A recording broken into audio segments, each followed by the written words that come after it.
अस्सलामुअलैकुम, मैं हूँ IGS और आज हम करने वाले हैं क्लास 11 फिजिक्स चैप्टर 2 के न्यूमेरिकल्स। तो चलिए न्यूमेरिकल की तरफ बढ़ते हैं। जो हमारा पहला न्यूमेरिकल है, a helicopter is ascending at the rate of 12 metre per second. एक हेलीकॉप्टर है, ठीक है, वो मेरे पास ये हेलीकॉप्टर है, असेंडिंग ऊपर की तरफ जा रहा है, किस वेलोसिटी से? 12 मीटर पर सेकेंड की वेलोसिटी से। अभी कह रहे हैं at a height of 80 metre above.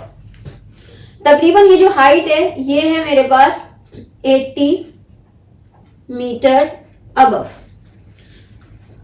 The ground a package is drop. एक पैकेज ड्रॉप किया जाता है। How long does the package take reach the ground? कितना टाइम लेगा वो पैकेज जमीन पर आने के लिए? इस न्यूमेरिकल को समझने के लिए जरा पूरी बात ध्यान से समझे ताकि डेटा बनाने में आसानी हो।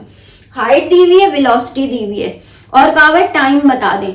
तो आप में से जिन बच्चों ने नहीं समझेंगे वो फिर जो है वो इन्हीं को फॉर्मूले में यूज करेंगे और कर देंगे।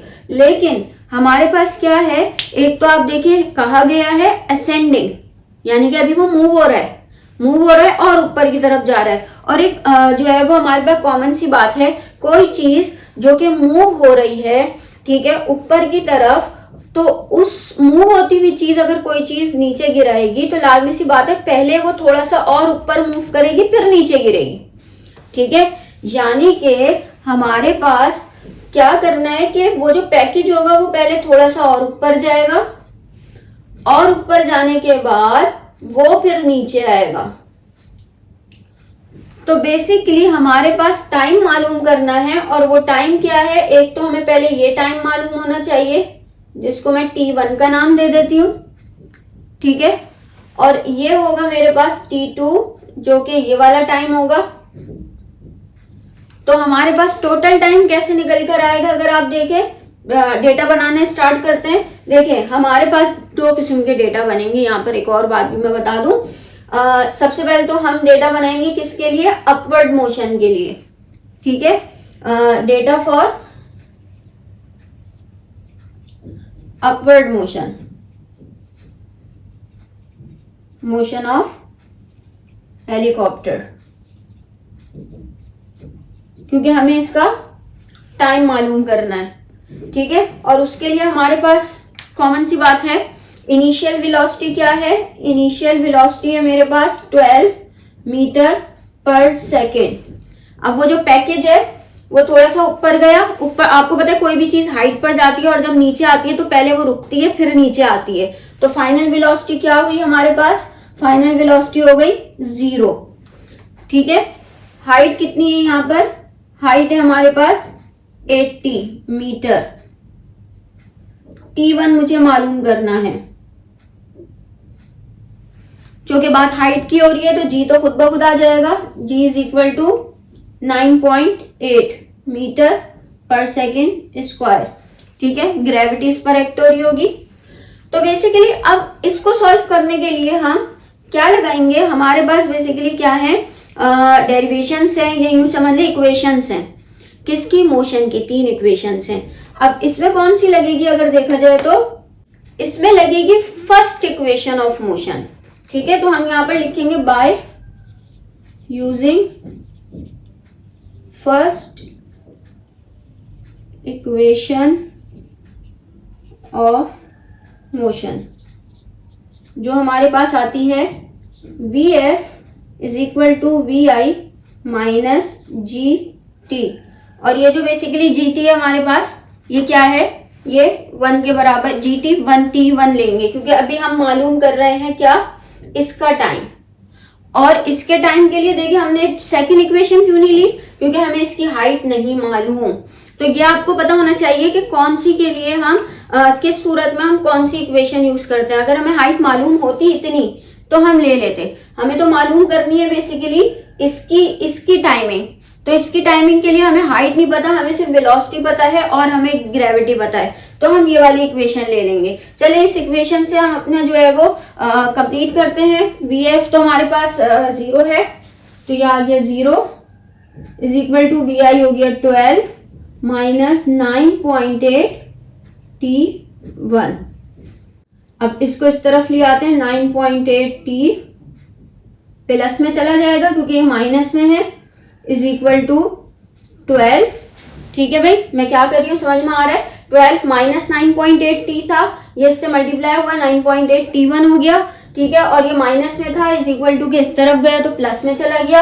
अब हम T1 को तो यहीं रखते हैं। ठीक है, अब हम करते हैं 12 डिवाइडेड बाय 9.8, कैलकुलेट कर लेते हैं इसको। तो ये मेरे पास आंसर आया 1.224 और फिर आगे जा रहे हैं हम इसको 1.2 भी कर सकते हैं, 2 सेकेंड, या 1.22 भी लिख सकते हैं। ठीक है, 2 लिखना चाहें 2 लिख दें। अच्छा, यहां तक तो बात हो गई फाइनल, हमारे पास T1 निकल कर आ चुका है। अब मुझे क्या करना है, मुझे ये T2 मालूम करना है, लेकिन इसके लिए मुझे हाइट भी तो पता होनी चाहिए कि बेसिकली इसकी हाइट क्या है।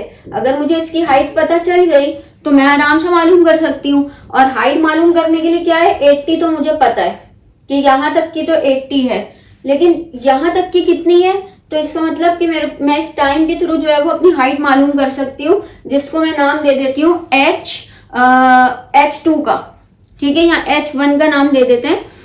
ये अगर मेरे पास H1 है तो इसको H2 का नाम दे देते हैं, और वो जो टोटल हाइट होगी वो हमारा मेन हाइट होगी। ठीक है, तो अब इसको कैसे मालूम करें, by using second equation of motion.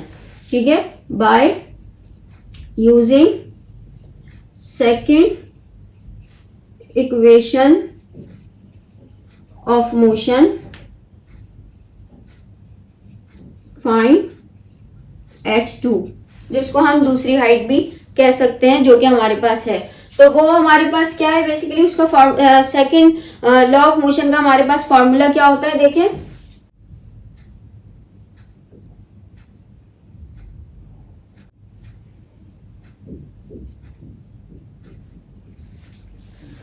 ठीक है, ये हमारे पास सेकंड लॉ ऑफ मोशन की इक्वेशन आ गई। अब जरा हम इसको सॉल्व करते हैं, इसकी लिखते हैं जो जो हमारे पास आ रही हैं। अच्छा, यहाँ पर जो टाइम है वो बेसिकली मैं यहाँ पर बता दूं T1 है, क्योंकि हम किसकी हाइट मालूम कर रहे हैं, इसकी, और इसकी हाइट के लिए कितना टाइम रिक्वायर्ड होगा, वो मेरे पास T1 होगा। ठीक है, और T1 जो है वो हम निकाल चुके हैं, T1 हमारे पास 1.2 सेकेंड आया है। तो यहाँ पर देख लेते हैं, अब हमारे पास फर्दर ये यहाँ पर आगे कैलकुलेट होगा। H is equal to 12 multiply होगा 1.2 से, माइनस 1/2 9.8, और ये हो गया 1/2 का स्क्वायर। डायरेक्ट इसको पूरा सॉल्व करके देखते हैं हमारे पास क्या आंसर आ रहा है। आंसर आ रहा है 7.25 मीटर। अब मुझे क्या मालूम करना है, टोटल हाइट। टोटल हाइट मालूम होगी तो टोटल टाइम पता चलेगा। तो टोटल हाइट मालूम करने के लिए क्या करना पड़ेगा, मुझे दोनों को प्लस। ठीक है, टोटल हाइट जिसको मैं दे देती हूँ किसका, HT का नाम। ठीक है, जो मेरे पास किसके बराबर होगी, ये मेरा H2 है, और H1 तो आपको दी हुई है, H1 प्लस H2। H1 कितनी है, 80 प्लस 7.25, तो ये हो गया 87.25 मीटर। ठीक है भाई, इतनी बात समझ में आ गई। अब क्या करना है हमें, अब मुझे मालूम करना है टाइम। किस चीज का टाइम, मैक्सिमम हाइट का। इसका टाइम मालूम होगा तो इस टाइम को इस टाइम के साथ प्लस करेंगे, देन हमारे पास जो है वो आंसर आ जाएगा। तो चलिए मैं इसको रब कर देती हूँ ताकि आगे हम प्रोसीड करें इसको। अच्छा जी, अब हम करने वाले टोटल हाइट भी हमें मालूम हो गई। ठीक है, टोटल टाइम जो कि मुझे पता है किसके बराबर है, T total is equal to T1 plus T2। T1 तो मुझे मालूम है, T2 मालूम नहीं है, और T2 क्या है वो यहां से यहां तक। अच्छा, एक और बात मैं बता दूं कि इधर भी हम क्या यूज करेंगे, एक second, by using second equation of motion,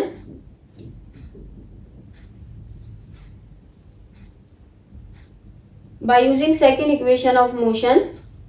ठीक है, हम मालूम करेंगे T2। अच्छा जी, अब यहां पर क्या है, बेसिकली मेरे पास H is equal to VIT plus 1/2 GT square. अच्छा, यहां पर एक और बात भी मैं आपको बता दूं, वो क्या चीज है? वो मेरे पास ये है कि पहले ये नॉर्मल तौर पर तो +1/2 AT स्क्वायर होता है, लेकिन यहाँ पर मैंने माइनस किया था, यहाँ पर प्लस कर दिया। ऐसा क्यों?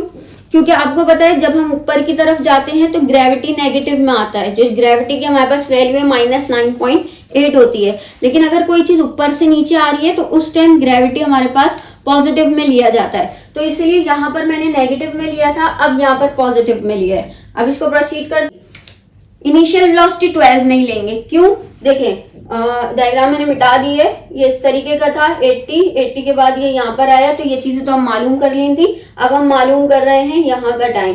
तो यहाँ पर पहले पैकेज रुका होगा, पहले पैकेज ऊपर गया, रुका, फिर नीचे आया। तो जब हम इधर की मालूम कर रहे थे तो इनिशियल वेलोसिटी जिससे वो चल रहा था, फिर उसके बाद वो रुक गया तो फाइनल वेलोसिटी 0। अब हम यहाँ मालूम कर रहे हैं, डाउनवर्ड मोशन मालूम कर रहे हैं, तो इधर जो वेलोसिटी है ये रुका हुआ है, रुके से फिर नीचे की तरफ आए, तो इनिशियल वेलोसिटी क्या हुई मेरे पास? 0। t तो वैसे ही लिख देंगे फिलहाल, क्योंकि t2 है ये, उसका टाइम अभी हमें मालूम नहीं है, +1/2 g की बजाय 9.8। ठीक है, हाइट कितनी है? हाइट मेरे पास टोटल है 87.25। ठीक है, टोटल हाइट लिखेंगे क्योंकि ये पूरी हाइट ले रहे हैं हम, 9.8 t स्क्वायर। ठीक है भाई, अब क्या है बेसिकली ये इक्वेशन तो गई यहाँ पर, क्योंकि 0 से जो भी चीज मल्टीप्लाई होती है वो 0 ही हो जाती है। तो ये हो गया 8.87.25 is equal to 1/2 9.8 t square. ठीक है भाई, अब वही चीज है हमारे पास, हम आगे इसको प्रोसीड करते हैं, इसको यहाँ पर लेके जाते हैं, 2 से मल्टीप्लाई होगा, 2 multiply by 87.25 is equal to 9.8 t square. फिर ये 9.8 यहाँ पर चला जाएगा, पहले इसको 2 से भी मल्टीप्लाई कर देते हैं, 174.5 divided by 9.8 is equal to t square. यहाँ पर अब देख लेते हैं, ये आ रहा है मेरे पास 17.8 is equal to t square. अब आपको पता है कि हमने क्या करना है, हमने ये चीज रिमूव करने के लिए मैं इसको यहाँ पर रब कर रही हूँ। अच्छा, यहाँ पर दोनों तरफ हमारे पास क्या है कि बेसिकली हमें स्क्वायर रूट देना पड़ेगा, अंडर रूट जिसे हम कहते हैं, तो ये हो जाएगा t इज इक्वल टू √7.8। अब t निकाल लेते हैं, मेरे पास क्या आ रहा है 4.2 सेकेंड। ठीक है, t1 मेरे पास क्या आया था, अभी हमने टोटल टाइम मालूम करना है, और टोटल टाइम क्या था, t total is equal to t1 plus t2, यानी कि 1.2 प्लस 4.2, तो ये हो गया t मेरे पास 5.4 सेकेंड। तो आई होप कि आपको ये पहला न्यूमेरिकल समझ में आया होगा कि किस तरीके से हमने टोटल टाइम निकाला है। पहले हमने इतना टाइम निकाला, फिर इसका टाइम निकाला, फिर दोनों टाइम को हमने क्या कर दिया, प्लस कर दिया। तो अब हम चलते हैं अपने दूसरे न्यूमेरिकल की तरफ। अच्छा जी, सेकंड न्यूमेरिकल हमारे पास है, 2 tugboats are towing a ship, each exert a force of 6000 newton. ठीक है, 2 टग शिप है हमारे पास, टग बोट्स हैं, जो कि हमारे पास एक बड़ी शिप को जो है वो क्या कर रही है, टो कर रही हैं। ठीक है, अब क्या है बेसिकली समझेंगे, एक बड़ी शिप है, ये हमारे पास एक बड़ी शिप है, और इसको 2 शिप्स 6000 न्यूटन की फोर्स से क्या कर रही हैं, टो कर रही हैं, यानी कि इसे खींच रही हैं। एक हो गई ये वाली बोट, एक हो गई मेरे पास ये वाली बोट। अब एक कॉमन सी बात है, अगर ये ज्यादा जान लगाएगी तो मेरे पास क्या होगा कि ये वाली शिप इधर मूव करेगी, और ये ज्यादा जान लगाएगी तो इधर मूव करेगी। सीधा मूव कराना है तो दोनों ने सेम फोर्स लगानी है, और वो सेम फोर्स क्या है, 6000 न्यूटन, जो कि मेरे पास यूं समझ लें ये F1 हो जाएगी फोर्स, और ये F2 हो जाएगी। अच्छा, अब ये क्या कह रहे हैं, and the angle between 2 ropes is 60 degree. जो एंगल है इन दोनों रस्सियों के दरमियान वो है 60 डिग्री का। ठीक है भाई, अब क्या मालूम करना है, calculate the resultant force on the ship. Ship पर जो रिजल्टेंट फोर्स लग रही है उसको मालूम करना है। डेटा बनाते हैं, एंगल कितना है भाई 60 डिग्री का। F1 कितनी है 6000, F2 कितनी है ये भी 6000, और रिजल्टेंट फोर्स मालूम करनी है हमें। ठीक है, फॉर्मूला कौन सा यूज होगा, फॉर्मूला हम यूज करेंगे अपना ट्राइंगल वाला ही, F1 square plus F2 square plus 2F1 F2 cos theta. इस फॉर्मूले से जो है वो हम इसे सॉल्व करेंगे जी। सॉल्यूशन, अब वैल्यूज पुट करते हैं हम। F रिजल्टेंट, ठीक है, हमारे पास क्या है देखा जाए तो F1 मेरे पास है 6000, इसका स्क्वायर निकलेगा प्लस 6000, इसका भी स्क्वायर निकलेगा प्लस 2, 6000 और cos 60 हमारे पास 0.5 के बराबर होता है, तो यहां पर मैं 0.5 ही लिख देती हूं। अब इसको सॉल्व कर लेते हैं कैलकुलेटर से।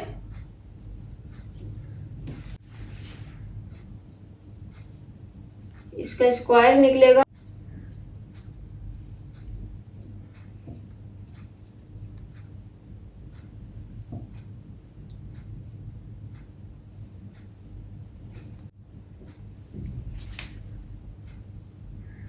जाएगा 72, 1 2 3 4 5 6, और ये जब मल्टीप्लाई होगा 0.5 से तो मेरे पास बन जाएगा ये कितना,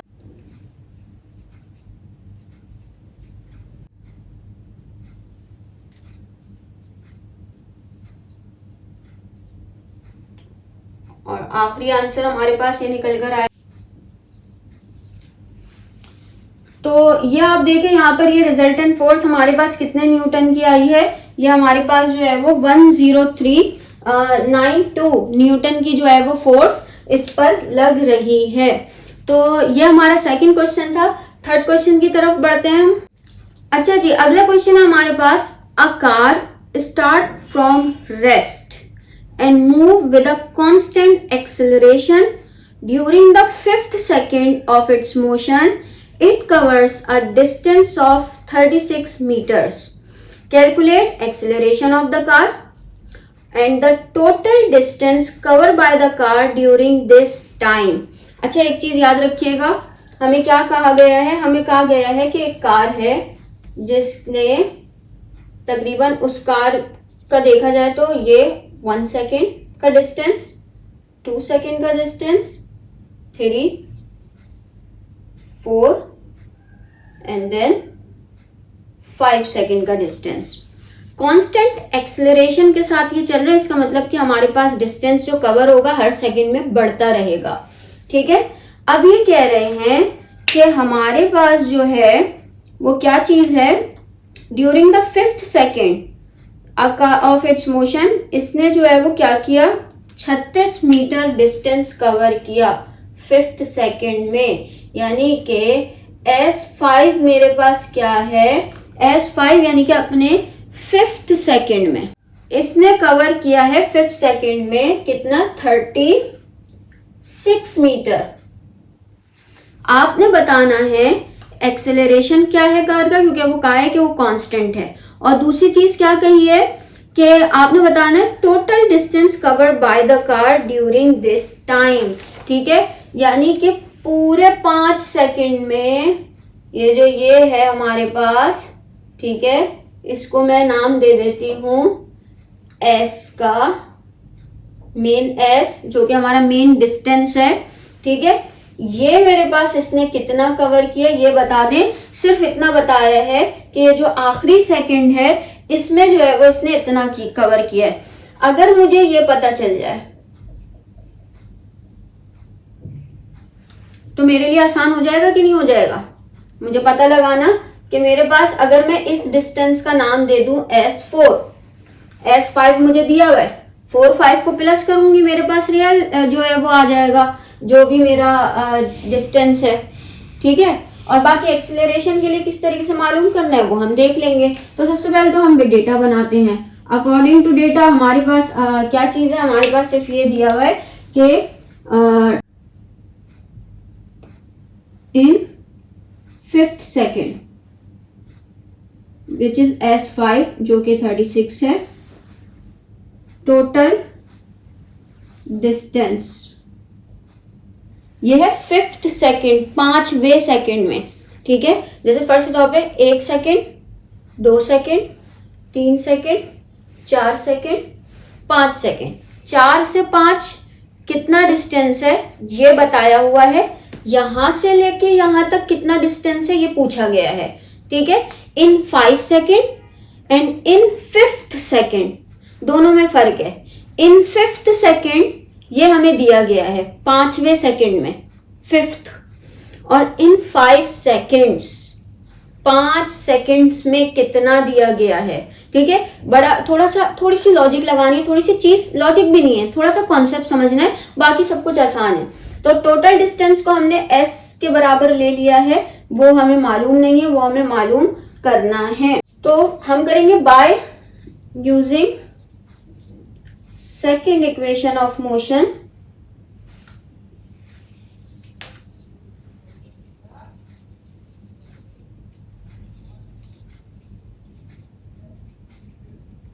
by using second equation of motion हम क्या करेंगे यहाँ पर कि हम मालूम करेंगे क्या चीज,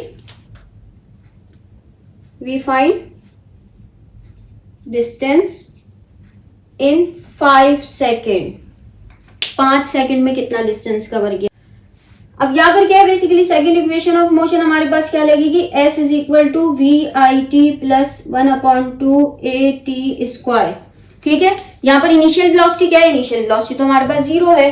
ठीक, पुट करेंगे हम वैल्यूज, ये तो 0 हो गया, t हमारे पास जो है वो 5 होगा, तो 0 5 प्लस 1/2 a और ये हो गया 5 का स्क्वायर। अच्छा, अगर इसको फर्दर सॉल्व करिए तो 0 है, ये 25 हो गया, 2 से 25 डिवाइड होगा तो ये हो जाएगा 12.5 एक्सेलरेशन इसका बन गया, जो कि हमारे पास टोटल डिस्टेंस है 1 से लेके 5 सेकेंड तक का। अब हमें मालूम करना है 4 सेकेंड का। ठीक है, तो हम क्या करेंगे, यही वाली इक्वेशन यूज करेंगे। नाउ डिस्टेंस कवर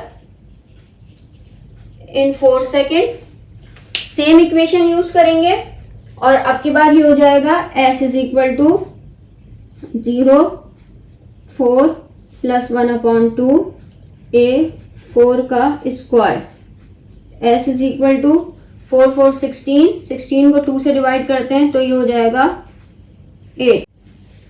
एक्सेलरेशन अभी हमें मालूम नहीं है, अब हम क्या करते हैं, एक्सेलरेशन मालूम करते हैं। ये मेरा s4 है और ये s5 है, और मैंने क्या कहा था, टोटल डिस्टेंस मालूम करने के लिए टोटल डिस्टेंस होगा s4 प्लस s5।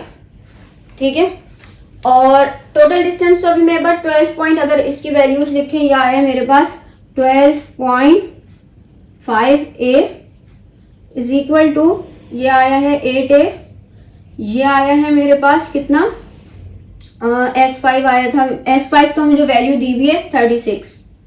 अच्छा, ये a की वैल्यू को सेम कर देते हैं ताकि ये हो जाए, ये इस तरफ आएगा माइनस हो जाएगा, तो ये कुछ इस तरीके से हो जाएगा 36 is equal to 12.5 a minus 8a, तो ये हो गया 36 इज इक्वल टू